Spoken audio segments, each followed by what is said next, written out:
evening, as the sun went down with the peaceful sea surrounding, Up came a pirate splashing, and he said, Hey, I'm not drowning. Michael X.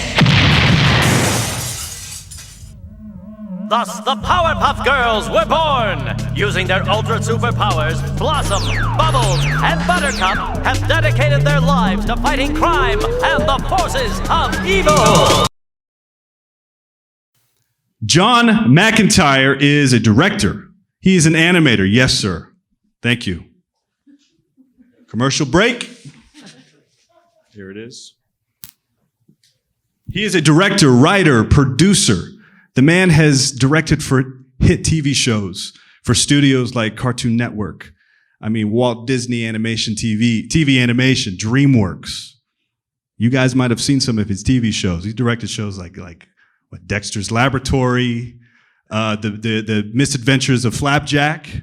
What else do we have? Fairly Odd Parents, Ben 10, Johnny Bravo.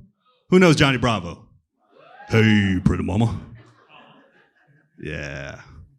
Johnny Bravo, it was a great show back then. I don't know if that show would fly so much nowadays in this culture, you know? Yeah. But it's a good show. That's great. That's true? Oh, yeah. So this man has gotten 3 Emmy nominations, multiple Annie Award nominations, including Outstanding Directing for Powerpuff Girls, as you said. Where my blossoms at? Any blossoms in the house? Buttercup? Okay, let's go Buttercup. Bubbles, she was the cute one, right? She was the cute one. What I like about John, guys, is that he's not only an incredibly talented man and full of a large repertoire of abilities and amazing accomplishments, but someone like that chooses to pass their knowledge to the next generation is, in my view, says a lot about them as a person. So he's also has taught at some of the top universities like California State University, Northridge, New York University's TIS School of the Arts. Big time. Yeah. He has also produced his own animated shows and pilots, rather. The Kitchen Casanova, My Freaky Family, Welcome to Whack-A-Mo, and my personal favorite, The Great Pinkerton. Let's play that.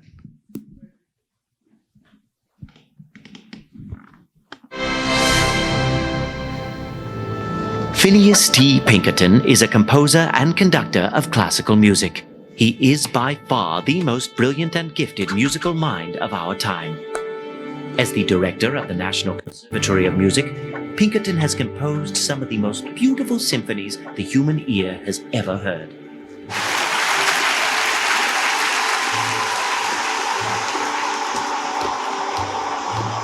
Sadly, though, no audience has ever listened to an entire Pinkerton symphony straight through from beginning to end. This is due largely to his unusual stature. For you see, at a mere 6 inches tall, Phineas T. Pinkerton is indeed the world's tiniest maestro. For him, the completion of a performance is physically impossible.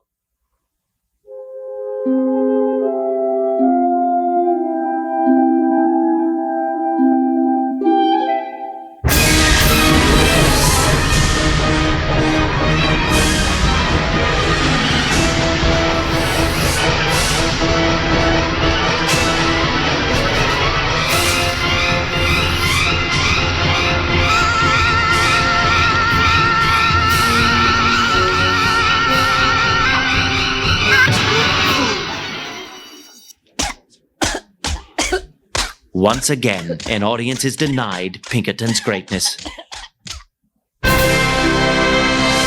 Ladies and gentlemen, Mr. John McIntyre.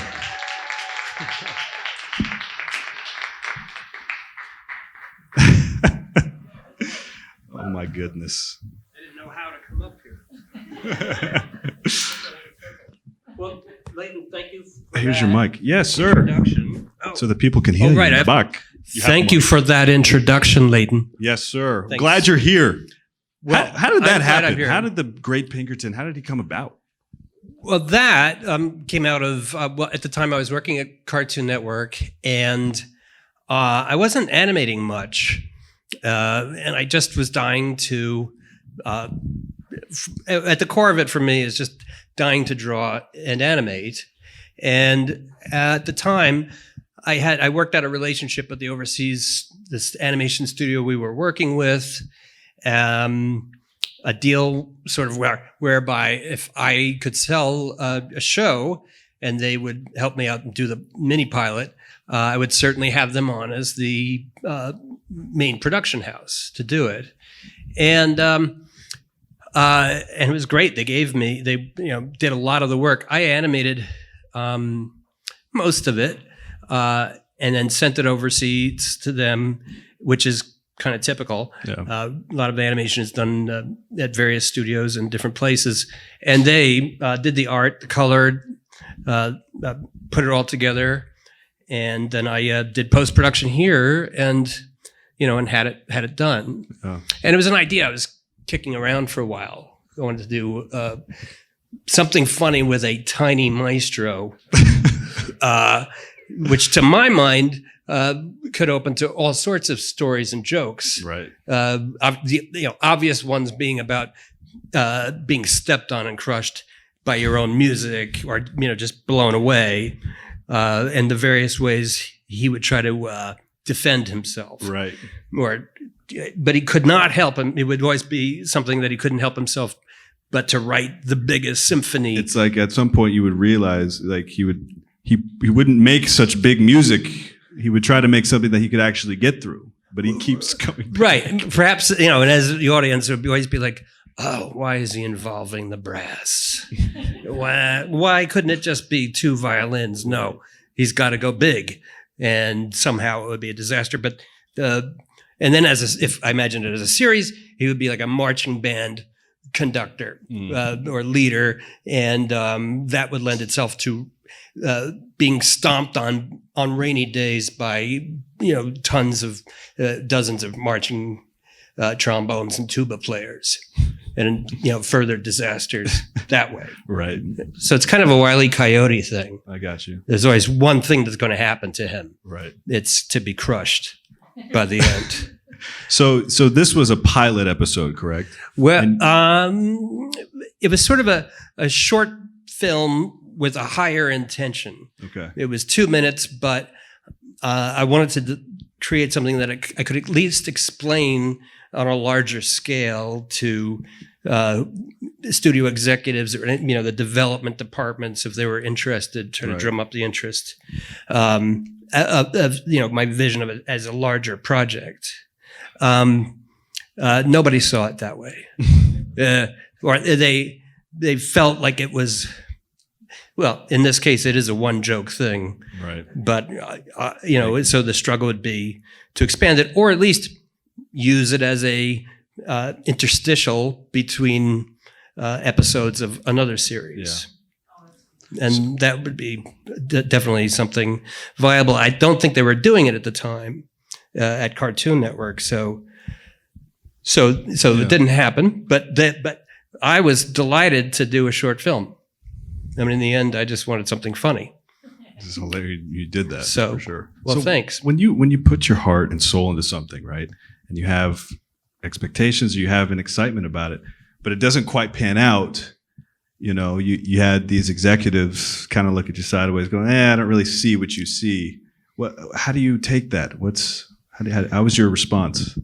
I tried just to be, roll with it, be upbeat. I think what good came of it was that they saw me making an unusual effort, and in this case, to circumvent the system, which would be typically bringing your 8-page Bible, they call it, explanation of character, situation, just the overall vision of a show. And I had done that a lot, brought things to them. But when, as happens with most, just by nature, most pitches, it didn't go, things wouldn't go anywhere. And I would feel I was left, with nothing to show.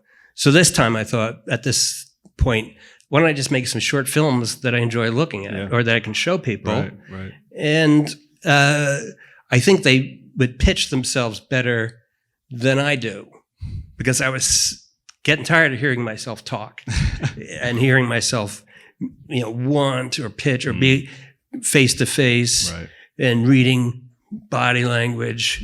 And at some point I thought, I'm just not feeling good at this.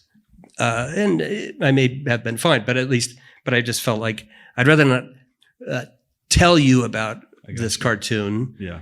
Because at some point it's like tap dancing about the weather.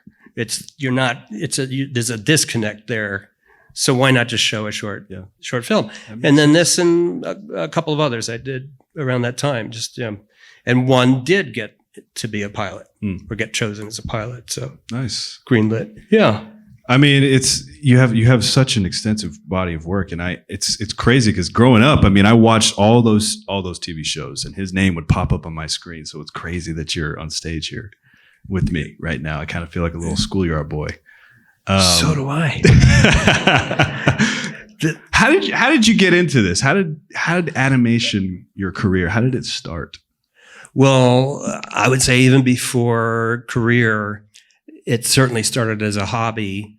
And I'd been drawing since as young as I can remember, 5, 6 years old. And I would just get into proportions and drawing things correctly, especially horses and bears and locomotives for some reason. Very big on that. And at some point, I think it was my father introduced me to flipbooks, or at least the most basic sort of trick of how to make drawings move. And there's one, people may have seen this, where you roll up one picture. You have two pictures that are slightly different, and you roll one up in a pencil and kind of unroll it over the picture below it, and you get this little flicker motion kind of thing. And so that was the genesis. And I then picked up on making flip books with index cards, rocket ships, and all the simple basic, or the kinds of things that young boys love to see, and it's usually destructive, explosions and stuff. And then as I got to be 11 or 12, I had a friend who was also into it, and together we were making larger and larger flip books until our flip books were like about 1.5 feet tall, index cards, a stack. Wow. And we were like, and there was this logical next step sort of thing happening. We were like, well, we can't flip it.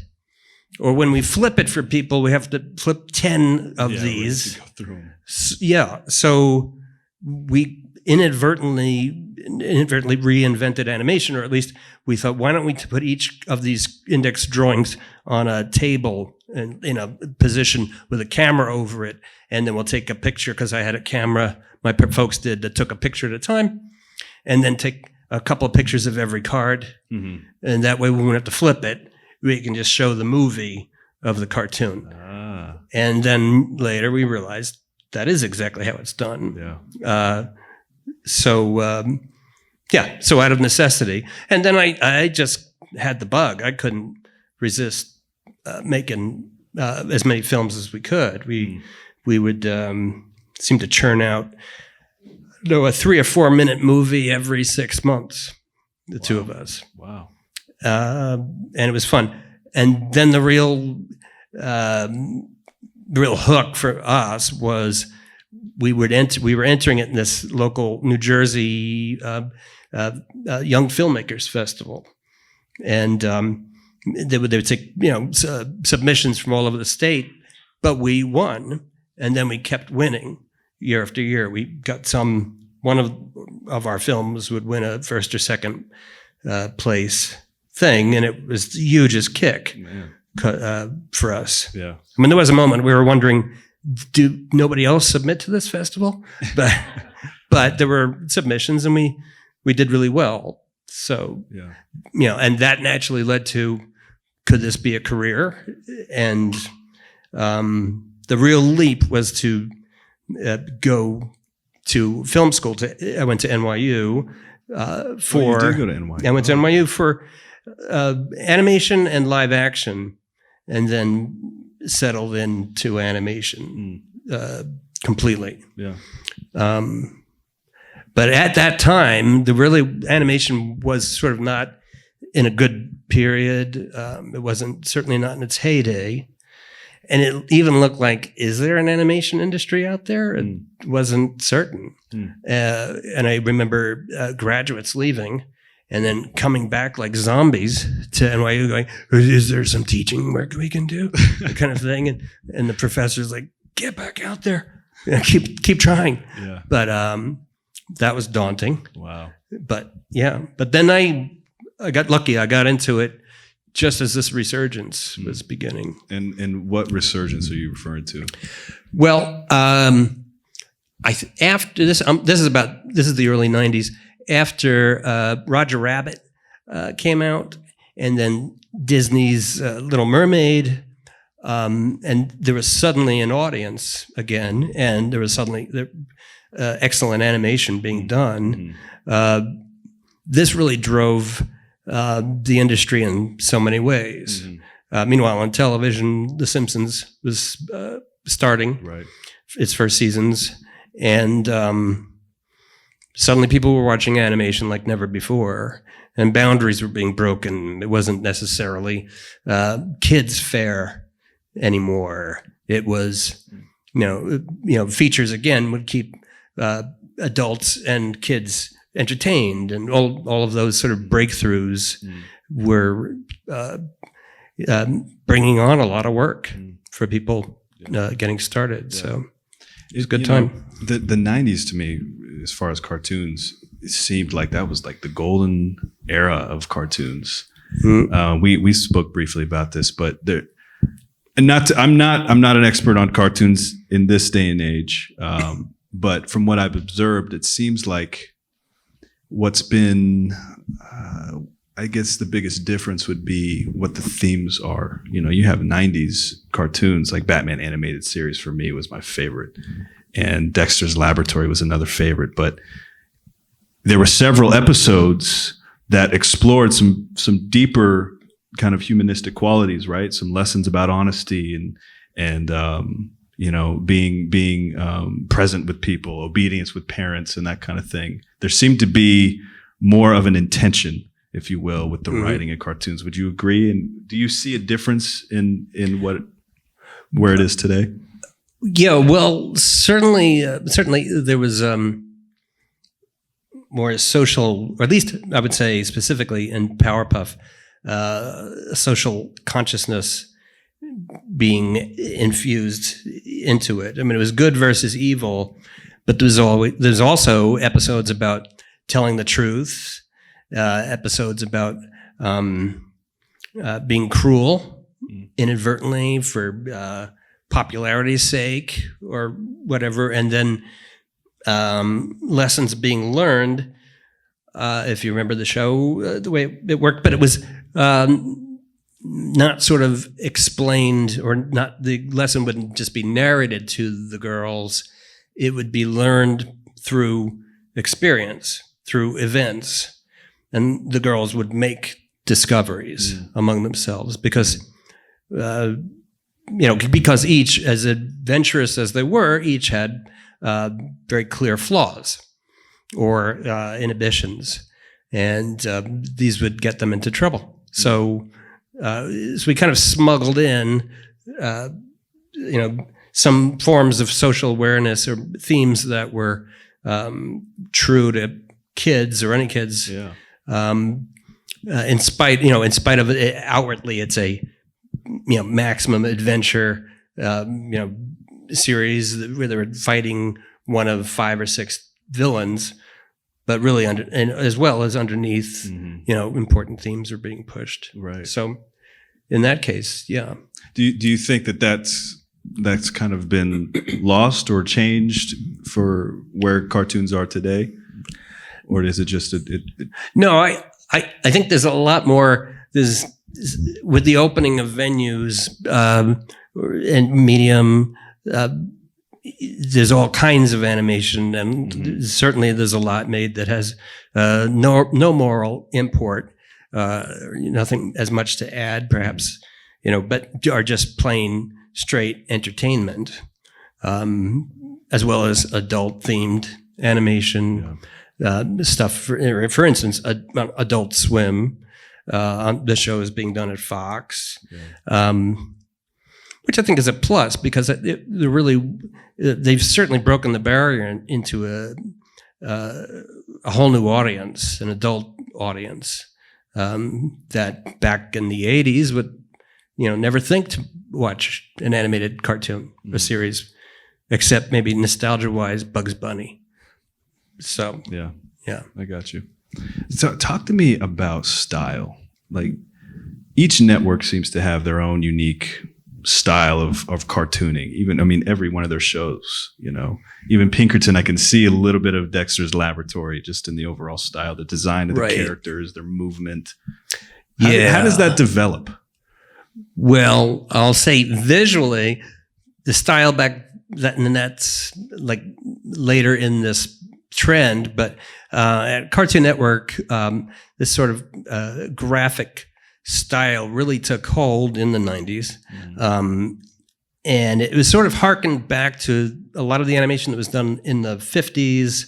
There was a trend of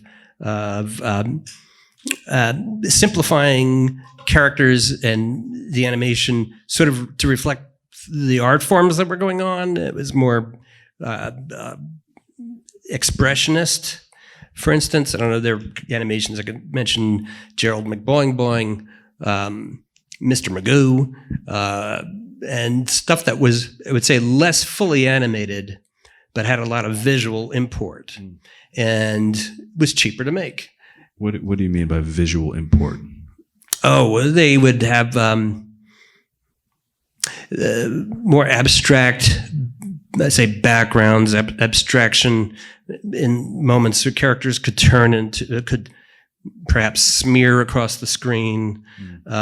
This became more artistic and some would say even more independent, like artful and eclectic. And that's what the show creators at Cartoon Network in the 90s were echoing. I mean, they were, really inspired by that look. Also, the budgets were small, so we couldn't do full animation, and generally you can't for television. So those were really beautiful and new ways to express that simpler style.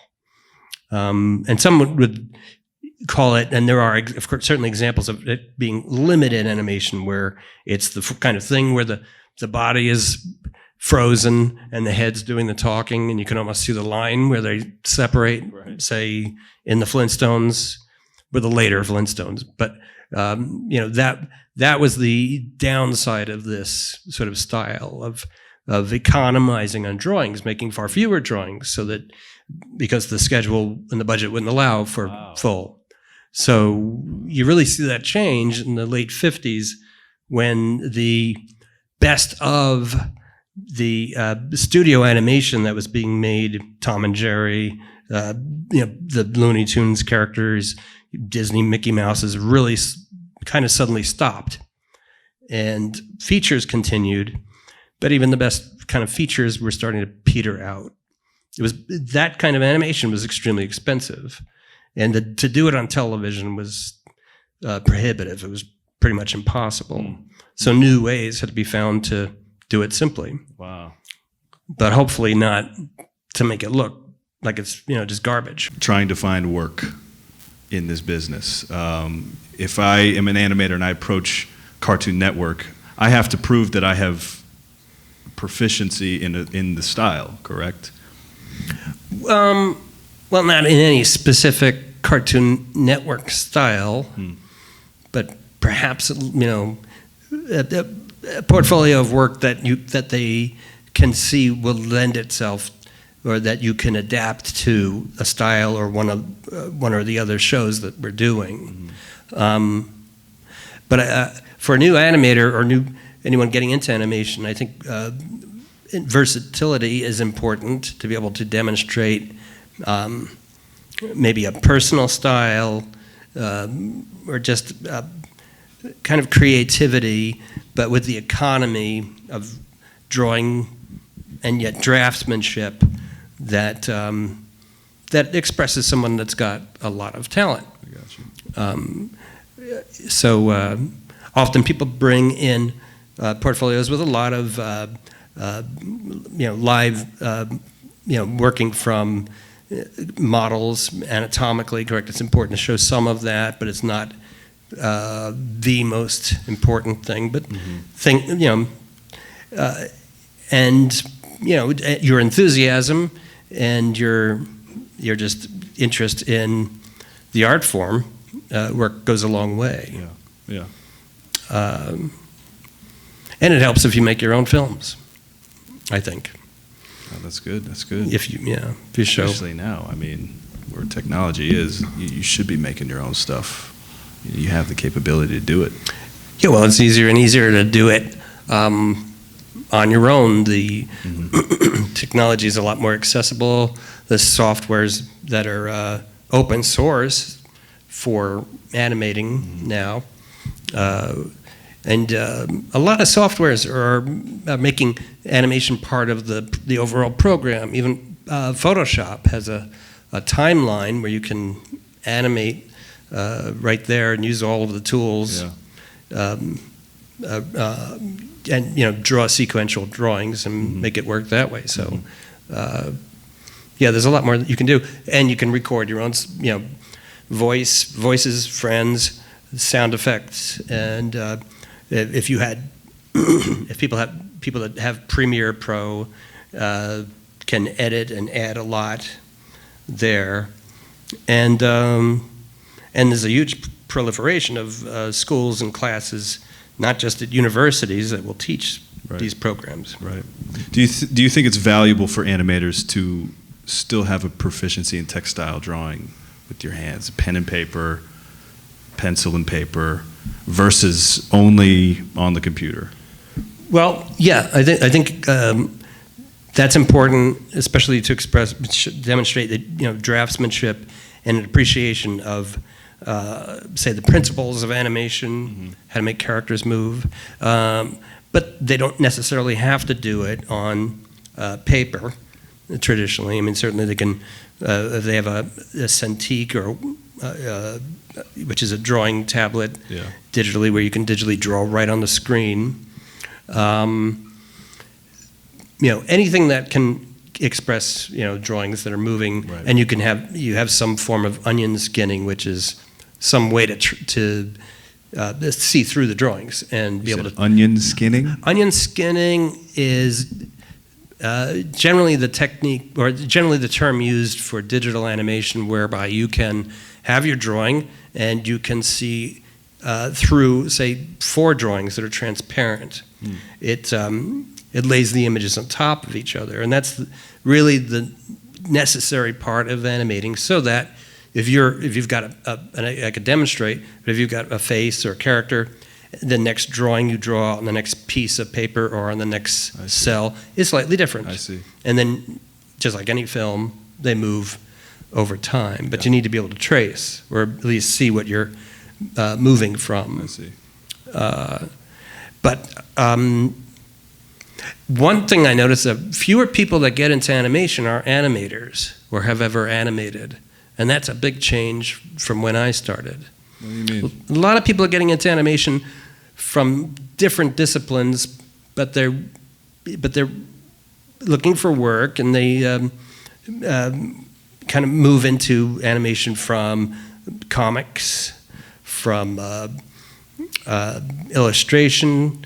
They may have some storyboarding experience, but the literal, animation experience of making a character walk and go through antics, I think fewer people are doing that, or finding that to be the direct motivation. I see. Perhaps people know less of that is completed in, at least if you go into television, completed in the States. So they just may be pursuing it in different ways. I got you. So Yeah, when I was watching some old Buster Keaton and Charlie Chaplin and you know, the movements of back then when they were making films and comedy were very expressive, very animated, very large, right? right, And yeah. I mean, it looks like live cartoons. I imagine animation in general has been heavily influenced by. Well, yeah, and especially the early animation, the stuff done in the 20s would be a literal imitation of the kinds of broad acting and tropes that silent film actors were using, and right into the sound era.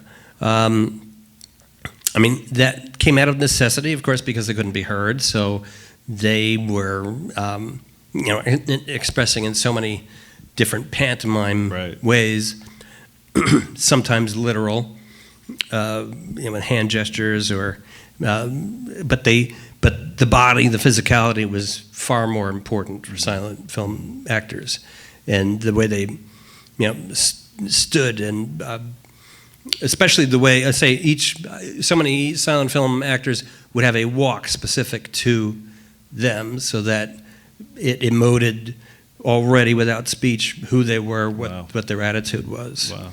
And that certainly translated into characters in animation. Early, like Goofy would walk where his knees would be pointed out and his feet, and it was a big jumble of limbs to get around, and that guy's a knucklehead right away before he spoke. And Mickey Mouse would march practically, move with a really determined sort of stride, and that immediately conveyed confidence, and a character who trusted himself.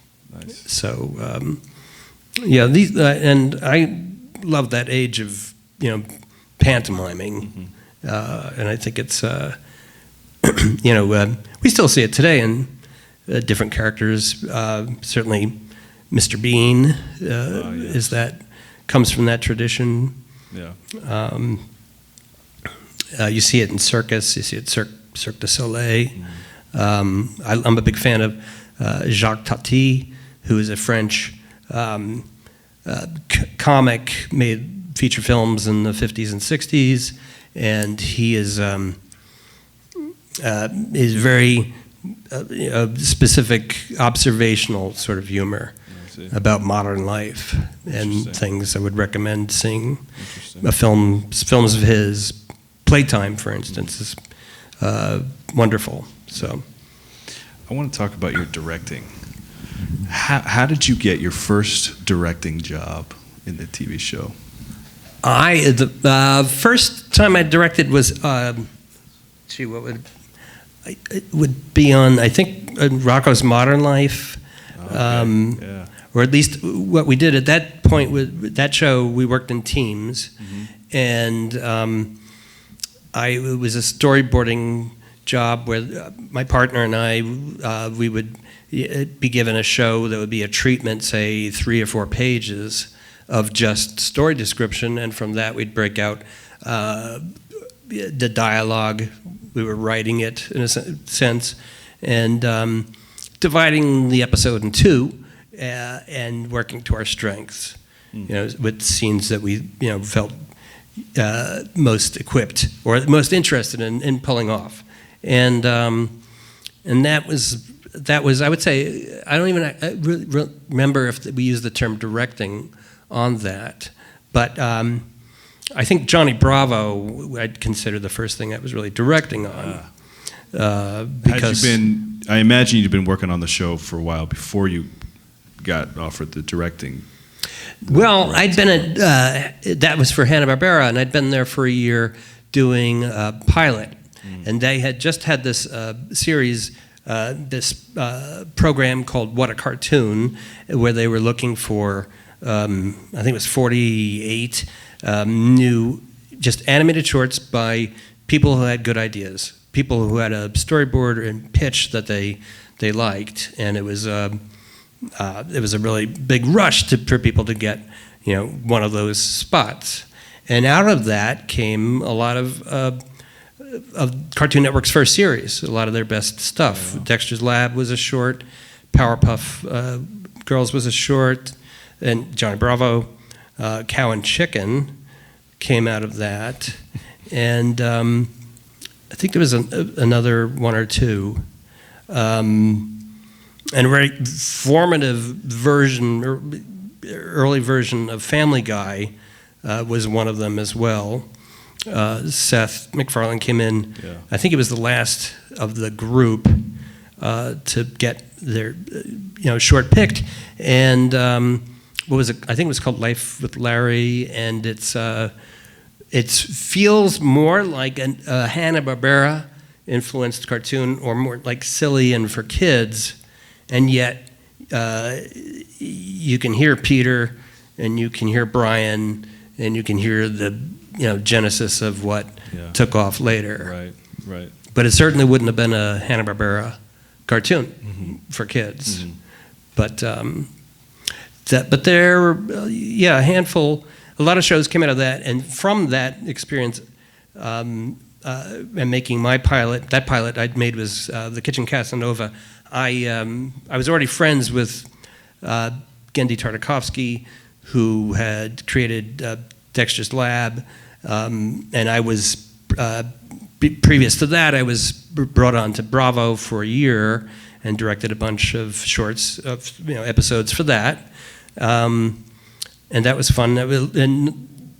Seth was on that, and actually also Butch Hartman, who later had success with Fairly Odd Parents. Oh, wow. And each was sort of secretly, or not so secretly, working on in the background on what would become the show that they found success on. So I was on that for a year, and then Gendy had me on Dexter's Lab. I was with Dexter's for a couple of years, and that was, I think, the first just all-out involving and fun series that it was on. Yeah. Followed immediately by Powerpuff with the same crew. And it was the first time, I think it's the only time, that I was on a show that wrapped up on a Friday after 2 years, and then on Monday we started Powerpuff. The same, all of us, the Monday after. And I'm new in animation. I'm thinking, well, this is the way it's going to be. We'll just finish shows and start the next one. And the network was new, and they were loving us, and they were calling us their Beatles of animation. And our heads were huge, and we were just disgusting. On top of the world, we were killing it. We ate it all up. Can't touch me. Yeah, and I was like, am I George or are you? We were just knuckleheads. And then Powerpuff exploded, and it was fantastic. Yeah. I was I was just telling a story recently. Well, you don't know how big anything you're doing is going to be, and I hadn't been on any show that had merchandise or had gone beyond just being a series. And I was in New Jersey. I was near home, and I went into a comic store, and I saw like a little Bubbles keychain, tiny, and I was like, "Oh, look at this! I drew that. This is my work. I make this cartoon. I'll take $5. I'll buy this. $2? Yeah, this will never happen again." And brought it back home to the crew. And are you telling me you have a closet full of Bubbles keychains, John? I bought all of them. All of them. Yes. And I have keys on every one of them, all for my house, which I'll be passing out to everybody. I want everyone to have access to my home. But it was that was bananas. Like, I can't believe it. And then within a few months, the Warner Brothers stores were just full of the girls, full of rows and rows of it. Wow. Back when there were Warner Brothers stores and others, and it was like unbelievable. It was really huge, and of course I didn't see a penny of that. But I was going to say, did you get any scratch from that? No, but I do have an overload of the toys. That's all that matters. All the good ones. Trendmasters was the manufacturer, and they made wonderful matches of the girls, and that was actually fun at the time because we would get, or Craig McCracken would get the prototypes from different toy companies to see which one's going to do it right. Yeah. And they're like hideous girls, hideous Powerpuff versions. We're like, what? No. Yeah, right. And then finally this company matched it. Yeah. But in that vein, bootlegs were coming up, and there were these Powerpuff bootlegs? Powerpuff bootlegs. We would drive around and see like the most hideous pinatas of the girls. That is a and shame. Just with long bodies. And long bodies. Yeah, and Craig would go. You're not a Powerpuff Girl if you have a long body. And we were buying them. Especially the show creator, Craig was like, they're disgusting. And it's like but he was so flattered, in spite of it. Really? We'd had those hanging around, and Powerpuff hideous skateboards, that more bad drawings of them. But he would just buy the stuff up, and I guess report them. Yeah. Or not with any malice. He would just kind of proudly tell the executives they're selling all those awful skateboards of them, and then they would disappear. Oh, wow. But that was fun and flattering. Yeah. And to be on something like that, and it was fun to write. I was writing for the show, and it was back in an early time where it was all hands on deck, and a lot of people got to participate in many different ways, and so that was a ball, that show. What are you working on right now? Right now I'm on Ben 10, and this in its newest incarnation. Okay. How long has this show been around? Shows have been around since 2005. I think it started. Nice. Yeah. And it's taken many incarnations, and I like this version of it now. It's very funny. So it's, I think it's the first, and I've only been on it for 4 years, so many years, but I think it's been revamped at least 3 times. Yeah, okay. But this is the most comic, I think, version of it right now. Gotcha. It's pretty funny. Gotcha. And now, from what I understand, you are the lead animator, correct, of this show? No. Right? You are not. Okay. What's your role? My role is animation director. Animation director. And animation directors right now in television tend to be people who have been animators that know animation technique and principles inside out. But what I do now is really write a schematic. I have charts of just pages and pages that are just sort of a visual where I break the drawings down more into, it looks like hieroglyph. My notes and shorthand for what I need the characters to do here and there, turn, lift their arms, swing and run, battle sequences. And it's really just broken into a graphic form. And I compare it to being a really good tennis player who now explains how high to hold the racket, where to run, when to swing, and where to be on the court. And then we send it overseas to the animators and hope we win the game. Wow, really? In some form. So you're not even in the room to make sure that they're doing or following the directive? No, but we do get sort of a work print back of what they do, and from that we give them notes. It's sort of like if they were in the next room, this is what we would be doing, just the same. I see. It takes a dozen people, say, to animate an episode. So it's not like I'd be, say, doing all the animation, but explaining it in some form. Yeah. So these charts, these exposure sheets, are translated, in our case, into Korean, and there's a couple of South Korean studios where all the animators are working. Now, I've been overseas. I've been to South Korea for not this show, but a previous show, and to see, to interface and give some direction or some kind of a demonstration for what we're looking for. Gotcha. But yeah, nice. And that's very much how it's done today. Well, I know I have a few animators in the audience. I'd love to open it up to one of my buddies has a question for you, John. Oh, is it a tough one? I don't know what he's going to ask you. Go to the mic. Oh, okay. Hi. Hi. Fairly Odd Parents is one of my favorite shows of all time. Butch Hartman's style has heavily influenced me. What was it like working on that show and working with Butch?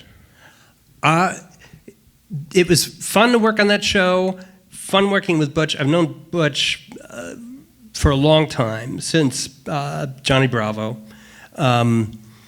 So I have a closer rapport with him, and he can be very demanding, and he's very exacting. He knows exactly, having done it for so long, how the characters move, and he has his formulas down straight.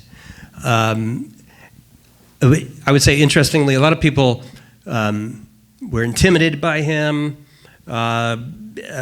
because of how focused he was, and for me, it was fun to be one of the only people that knew him from way back, so I could rib him and call him on his nonsense sometimes, or just be a goofball, and it was good because it would disarm him, or he would have to laugh at himself in some ways. But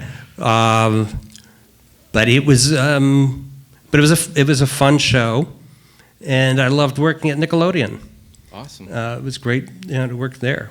Thank you. So what episode did you or what episodes did you work on? It's hard to remember. They're just one big 6 hours of episode in a way. But I'll get back to you. Okay. Nice. If I can remember. But he and I did, we had a fun thing not too long ago. We did the commentary for the DVD release of Johnny Bravo, the first season. So that actually was a lot of fun banter back and forth. Awesome. And sniping about Seth MacFarlane as two jealous jerks. So, but it was good. Yeah, that was fun. Thanks, Stephen. Yeah. Appreciate it, man. Thank you. John, I think you're going to demonstrate a little animation for us tonight, right? I can do that. Yeah, let's let's set that up. You guys want to see Mr. McIntyre draw and show us his skills? All right, I'll do it. So we've got a light tablet here. It's something really new that I bought. It's almost like a wafer thin LED screen. Yeah. Sure, that's great. And just some pens.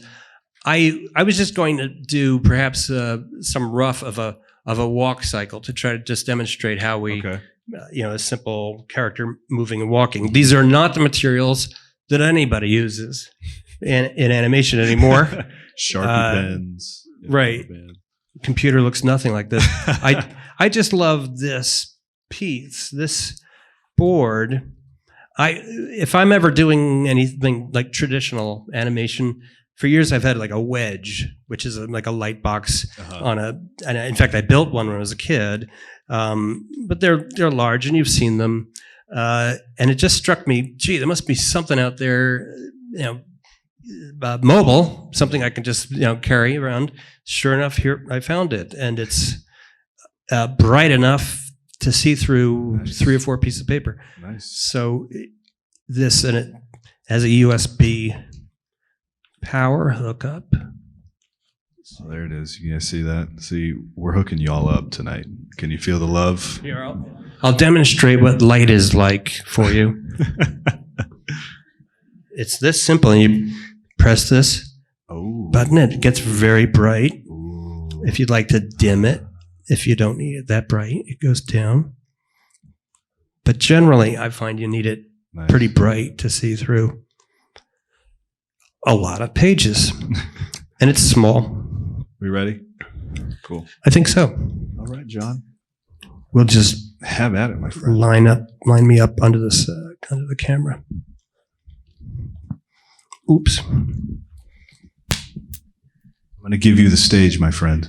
Now let's see if I can talk and put this in my pocket. It's pretty convenient, right? Can anybody see it? Because I want it to be invisible. Oh, better. Okay, good. Wow, it's like animation rock star.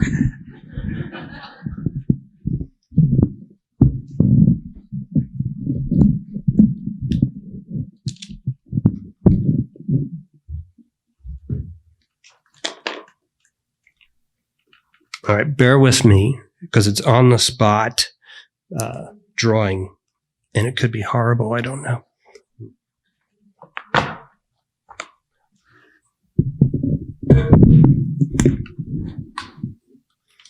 How's your view?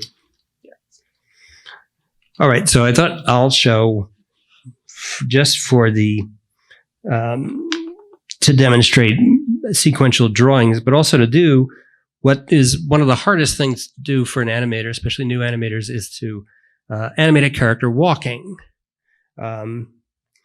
Because the body, when it's walking, everything's moving, and it's an extremely complex contraption to pull off convincingly.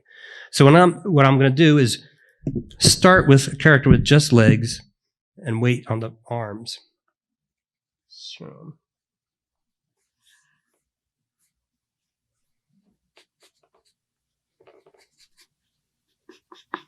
And I'm just going to make some guy up.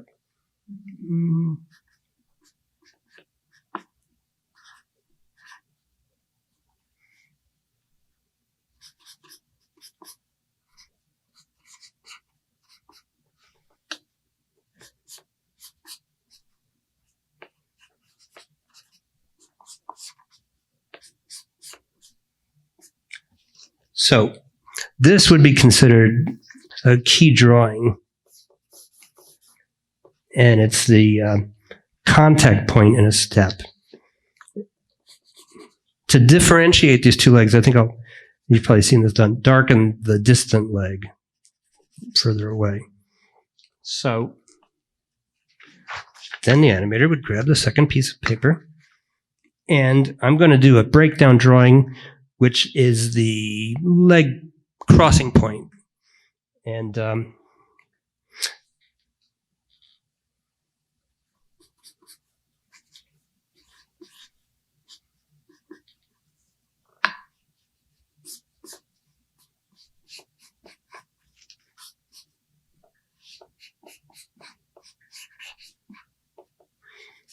now at the cross point, there's a couple things happen. One is the character gets lower as the legs are bending. And which leg am I bending? I'm bending the distant leg.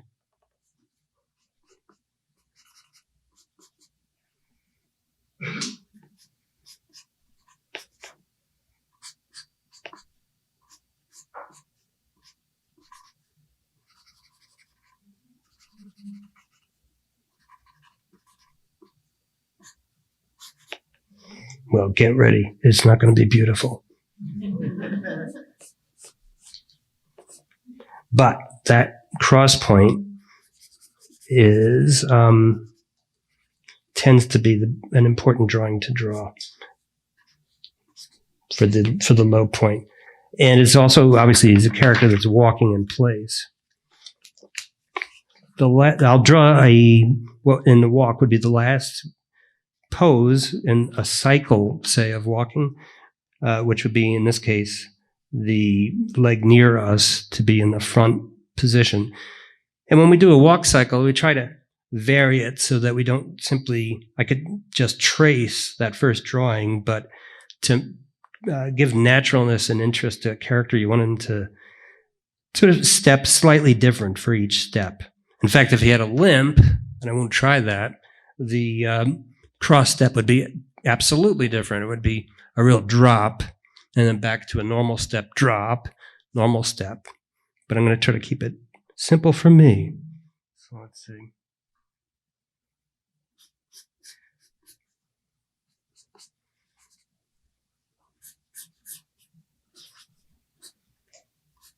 And, okay.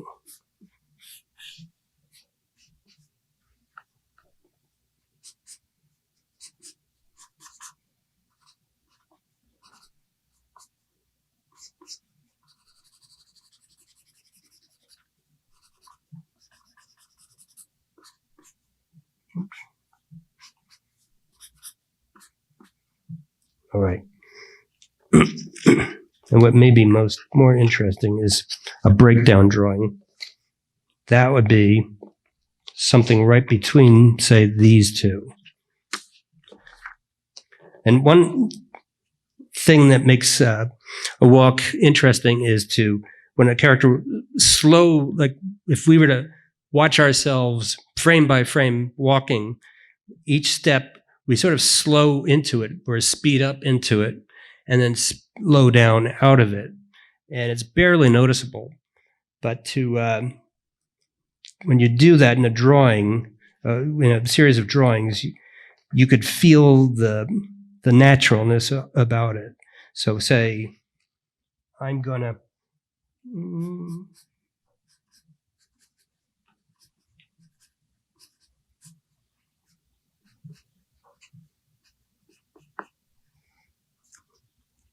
I'm going to get lost. Let's see.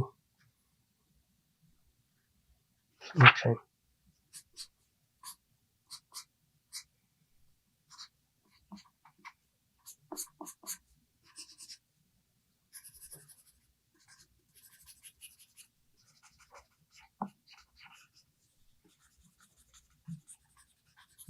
Maybe Sharpie wasn't the way to go. Let's see.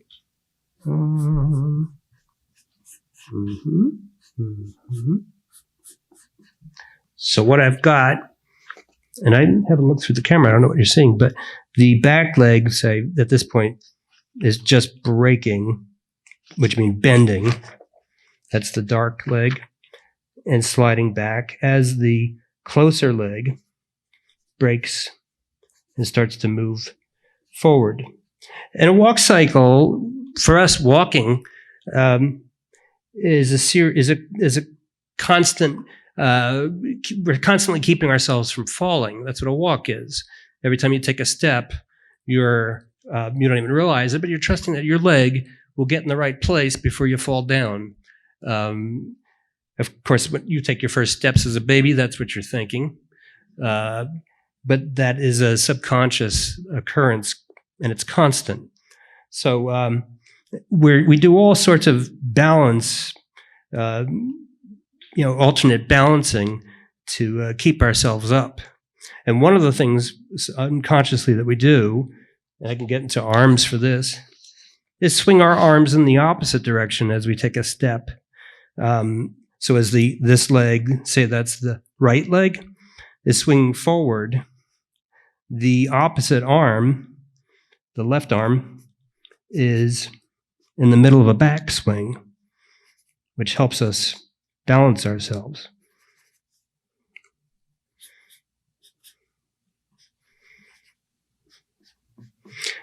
And we don't even realize this, but we're swinging our arms and we're swinging our arms constantly, and it's really to keep our balance. And you can feel it if you were walking fast and weren't swinging your arms. You'd notice how slightly awkward that is. So it's a fun thing to do once you get the hang of it, to pull off a walk cycle. And often, plenty of times in our shows, characters are walking in place, and in which case, background elements, whatever they are panning by.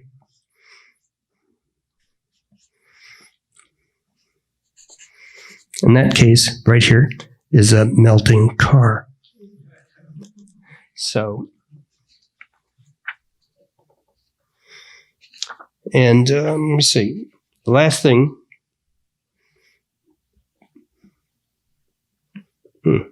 Go off. I want to see if I can give you any kind of a flip out of this.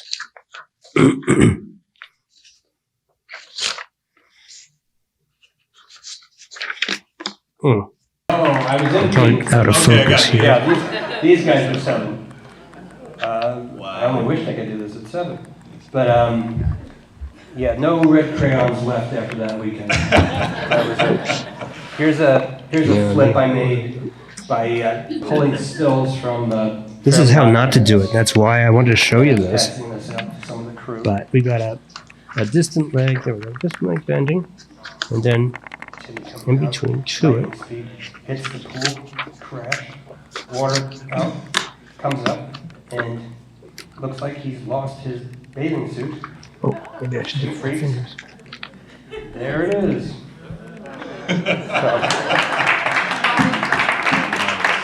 That was fun.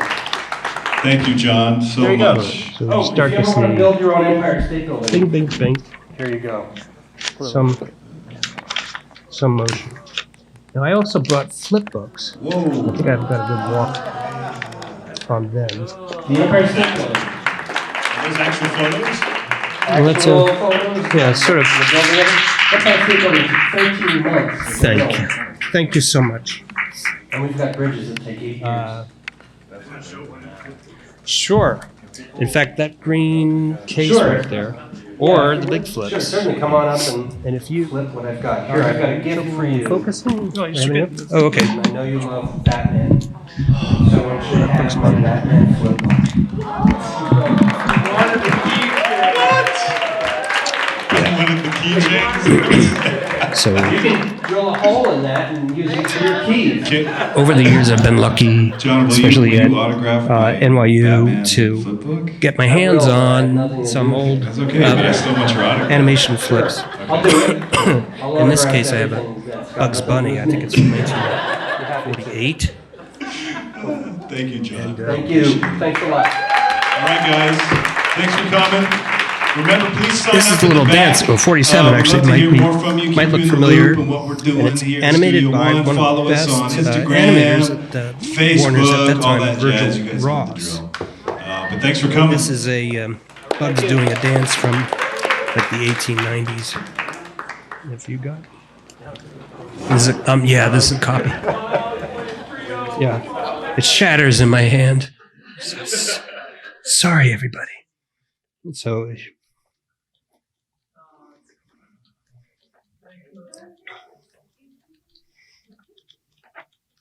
I think it goes with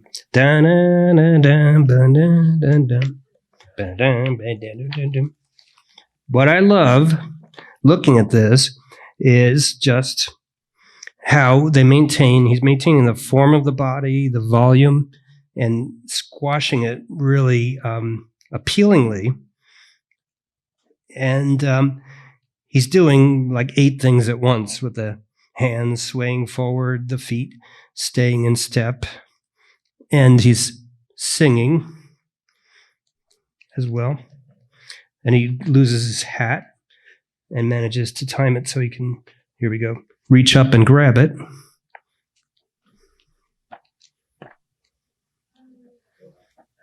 And pull it back down, I think on his head or.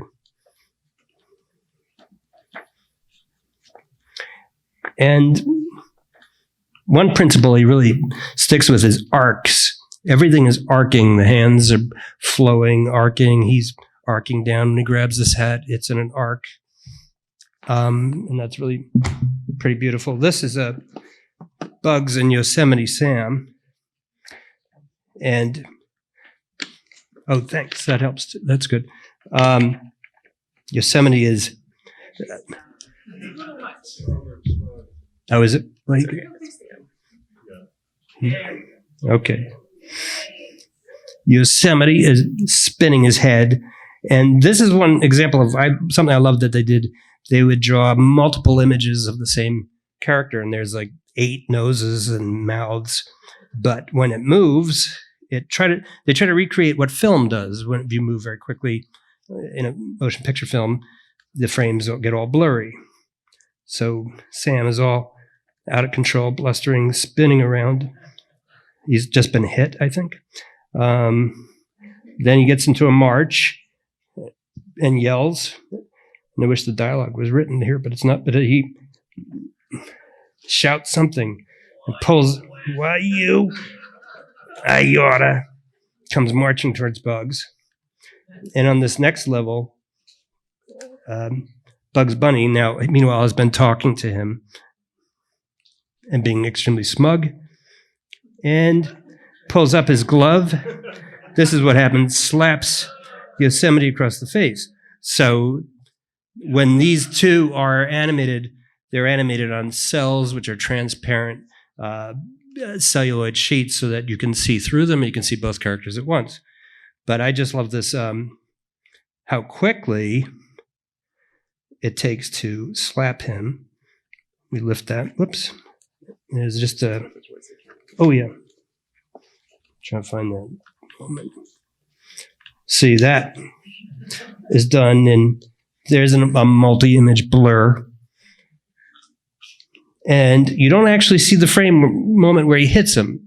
One cool thing they would do is he's gone beyond it already because he's moving so quickly. But the hit effect, this big, splashy explosion, is happening right on Yosemite's face, and the glove is smeared away. And then the effect breaks up, and Bugs settles, slows, and then he looks like he puts that glove on, or maybe not. No, he holds it aside. And now he gets hit in the back of the head, not sure with what, but he vibrates.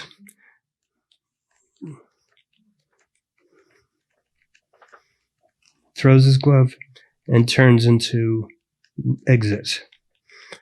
And that's a really nice character exit. Thanks to Virgil Ross. But so that kind of complexity, plenty of us would love to do, but this could represent 2 weeks worth of work, actually animating, to get it precise. And it was done at Warner Brothers in their heyday when they could afford it to do it.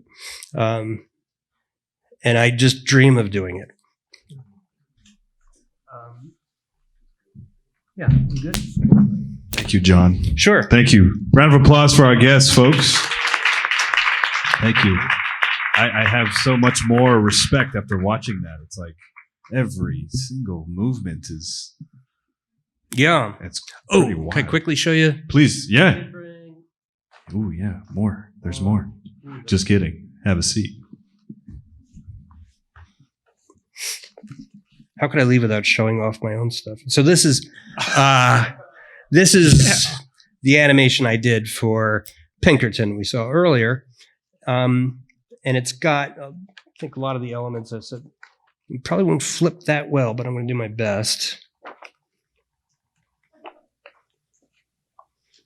Okay. That's him looking in the mirror. Oops. Turns, grabs his baton, swings it back. Oh, that one flipped. Is that clip on YouTube, or is there a place where you can see it? Yeah, I have. You can look it up directly. The Great Pinkerton, or it's on my channel, my YouTube channel. And these are broken parts that I would reuse. Let's see. More of him, if there is. Oh, and here he is. This part on the music stand. His hairy little butt. And this is animation of musical wind blowing by. I think I have his hairy butt coming at the end here. All the pages blow off. Oh, here we go. Let's see if we get that far. Yeah, everyone like, I don't want to see the hairy butt. Come on, keep flipping. How many hairs on his butt? Darn, how could I self-censor myself? Gee whiz. I don't see him. Well, anyway, that's the idea. Do you have one of those smaller ones that you made? Yeah. I'm a avid flip book collector. I love flip books since that's the world. You guys want to see more? You have time? Okay, cool. You got to go home? Cool. No. Oh, good. Ooh, here's something I did. I did this in an art therapy class where we were invited to do some art based on what we do to try to excise your inner demons. Ooh. And for me, it was my inner critic. And so that's what this flip book is all about. I don't know if it's helping, but here we go. Starts out with the evil one. Need some background music or something. Shouting, "Go away." Whoop.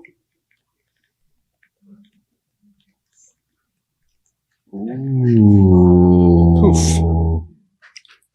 Nice. Wow. Scare away the demons. One more. I want to see another one. All right. Here's one I did, and I think I showed you. This was for a student film. I'm parched. While I was in school, a group of people were making a documentary with kids who were drawing their fears, or what.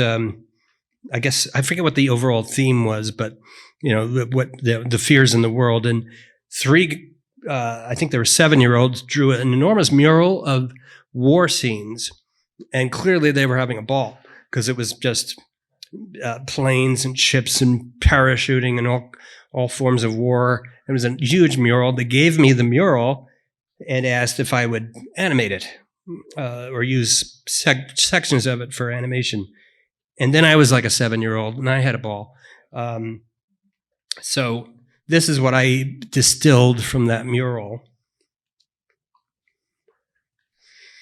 Crazy biplane coming at, this is very 1930s, coming at a large ship, firing at it.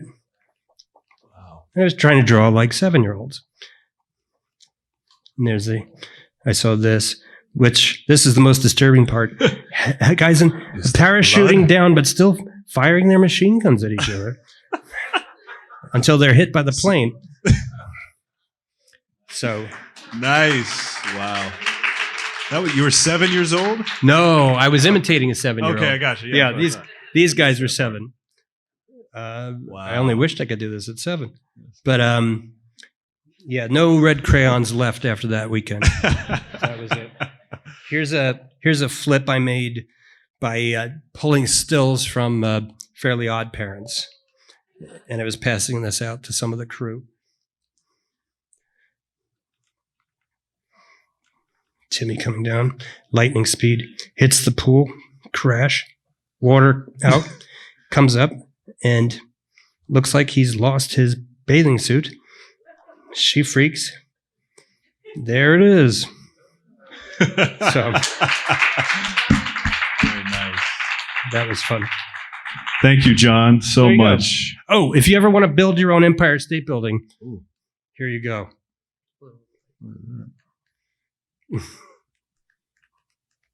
Whoa. Oh, that's crazy. The Empire State Building. Really cool. Are those actual photos? Actual photos of the building of it. Empire State Building took 13 months to build. And we've got bridges that take 8 years. That's crazy. Can people walk up and Sure. Yeah, afterwards? Sure, certainly come on up and flip what I've got. Here, I've got a gift for you. Leighton, I know you love Batman, so I want you to have my Batman flip book. There you go. What? I wanted the keychain. You can drill a hole in that and use it for your keys. John, will you autograph my Batman flip book? I will, but I had nothing to do with it. That's okay, but I still want your autograph. Sure. Okay. I'll do it. Cool. I'll autograph everything that's got nothing to do with me. That's great. Be happy to. Thank you, John. Thank you. Thanks a lot. All right, guys. Thanks for coming. Remember, please sign up in the back. We'd love to hear more from you, keep you in the loop and what we're doing here at Studio One. Follow us on Instagram, Facebook, all that jazz. You guys know the drill. But thanks for coming. Thank you.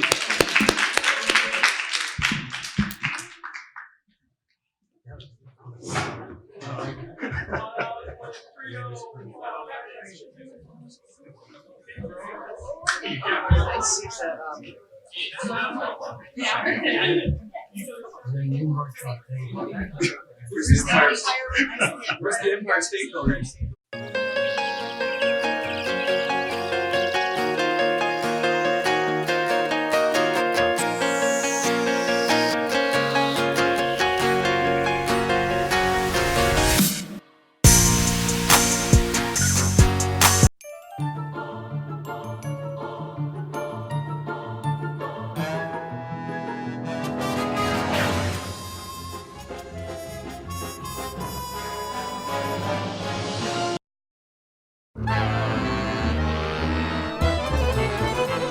One evening as the sun went down with the peaceful sea surrounding, Up came a pirate splashing, and he said, "Hey, I'm not drowning." Michael X. Thus, the Powerpuff Girls were born! Using their ultra superpowers, Blossom, Bubbles, and Buttercup have dedicated their lives to fighting crime and the forces of evil!